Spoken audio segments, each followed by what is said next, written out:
isə sözü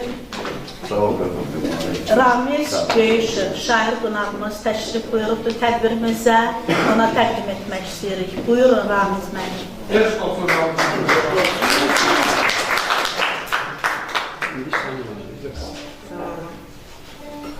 Hörmətli tədbir iştirakçıları, eşidir misiniz? Xoş gördüyünüzü, çox şadam ki, gözəl tədbirdə iştirak edirəm. İlk növbədə mən bu Sumqayıt ədəbi mühiti haqqında bir-iki kəlmə söz demək istəyirəm. Cəmi 75 yaşı olan bu kosmopolit şəhər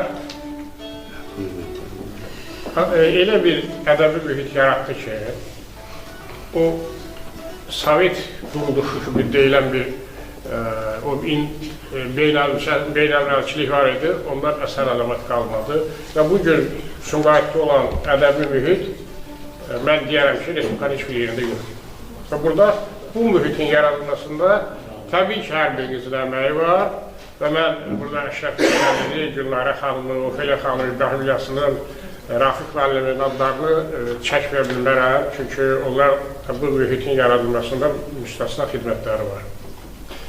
Talih qismət edib ki, mən ömrümün 30 ilini Mingəçevirdə yaşamışam və Mingəçevirdə Məhəbbət Qarabağlı deyilən bir kişi var idi.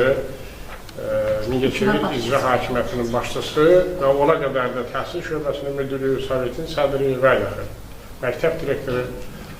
O, Binali Bayramın kəndindəndir, Kəpənəkçi kəndindən və sonradan mən Məhəbbət müəllimlə bir yerdə işləyəsi olduğunuzu bilirlər və onun vasitəsilə mən bu Kəpənəkçi kəndinlə tanış oldum, onun insanlarla tanış oldum, Abbas Abdüllə ilə yaxın münasibətimiz oldu, Cənabdan Yaqubla uzun illər dostluq elədik biz və onların da vasitəsində bu Türk yurdu dediyiniz kimi kənd var. Bu kəndin demək olar ki, bir 30-40%-dən mən tanış oldum. O cümlədən o kəndin nümayəndəsinin biri də indi bir yaradıcılıq gecəsinə yığışdığımız Binali Bayramdır. Mən bugünkü bu yaradıcılıq əslində Binalinin 60 yaşının bir hesabatıdır. Bu kitab ki, nəşr elətdirib və 60 yaşında bu düşüncələrini muncuq kimi sapa düzüb. Ona görə də mən öz adımla, mənim dostlarım adından Binali Bayramı təbrik edirəm. Həm bu 60 yaşı münasibəti ilə, həm bu kitabın münasibəti ilə, həm yaradıcılıq gecəsinin keçirdiyinə görə mən Binali Bayramın şeirlərindən tanışam. Bunun şeirləri sadə dildə yazılır. Bəyəkləri bizim o kitabın ön söz yazan xanım qeyd elədi. Sadə dildə yazır, qulağa yatımlıdır, aşıqların repertuarına tez yatır, musiqiyə yatandır. Dediyim kimi, rahat oxunur. Mən bu kitabda poemanı, o keçən günlər yada düşdü, Daraqtın poeması haqqında xüsusilə qeyd eləmək istəyirəm. Əslində o bir yaddaş poemadır. O kəndin gözəl insanlarını, tarixi keçmiş, ulu keçmişdə olan möhtəşəm kişilərini, sonra Binalinin həyatında mühüm rol oynamış ziyalıları, tay tuşlarını, həmyaşıtlarını bu poemada xarakterindən bir yerdə poetik ifadələrlə əksini tapdırır poemada.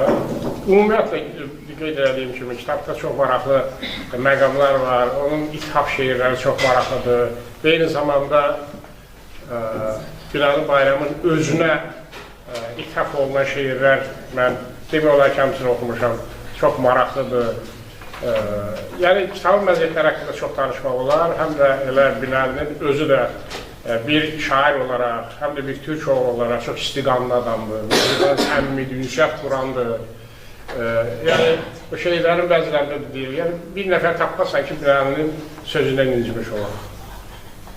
Və bu baxımdan mən də çox şadam ki, Binali Bayramı tanıyıram, ondan ünsiyyətdəyəm və bir daha onu təbrik edirəm. Bütün bu sadalarlıqlarından bir yerdə, yəni həm kitab münasibəti ilə, həm 60 illik yubileyi ilə davam edir, keçən il olmasına baxmayaraq, həm də uğur arzu edirəm. Elə bilirəm ki, bu kitab hesabat kitabı olmaqla beraber, həm də ildən sonraki dövrdə Binəliyə bir stimul olacaq növbəti kitablarını nəşr etdirilmiş. Təbrik edirəm.